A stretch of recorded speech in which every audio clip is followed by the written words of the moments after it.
இன்றைக்கி வந்து பார்த்திங்கன்னா ஒரு வீக்கெண்டு டின்னருக்காக நம்ம மதுக்கரை மார்க்கெட்லேருந்து 100 ஃபீட் ரோடுக்கு போயிட்டுருக்குறோம். சாப்பிட்றதுக்காக மதுக்கரை மார்க்கெட்லேருந்து 100 ஃபீட் ரோடு வரைக்கும் வருவீங்களா அப்படின்னா எப்பயும் வரமாட்டோம். எப்போயாவது ஒரு தடவை நமக்கு ஒரு நல்ல பிரியாணி சாப்பிட்ணும் அப்படின்னு தோணுச்சு அப்படின்னா நாங்கள் கண்டிப்பாக இங்கே வருவோம். எந்த கடைக்கு போகிறோம் அப்படின்னு சொல்லி பார்த்திங்கன்னா வேணுஸ் பிரியாணிக்கு போகிறோம். நேராக கடைக்குள்ளே போயிட்டோம். உள்ளே போய் தான் ஷூட் பண்ணோம். எனக்கும் சஞ்சய்க்கும் சிக்கன் பிரியாணி வாங்கியிருந்தோம். ஜானகிக்கு வந்து மட்டன் பிரியாணி வாங்கியிருந்தோம்.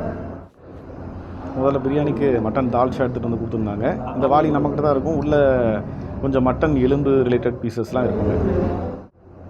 எனக்கு ஆக்சுவலி அவங்க நான்வெஜ் குருமாவோட அந்த வெஜ்ஜு தால்ச்சா கொடுப்பாங்க. அது ரொம்பவே நல்லாயிருக்கும். எனக்கு அது கேட்டு நான் வாங்கியிருந்தேன்.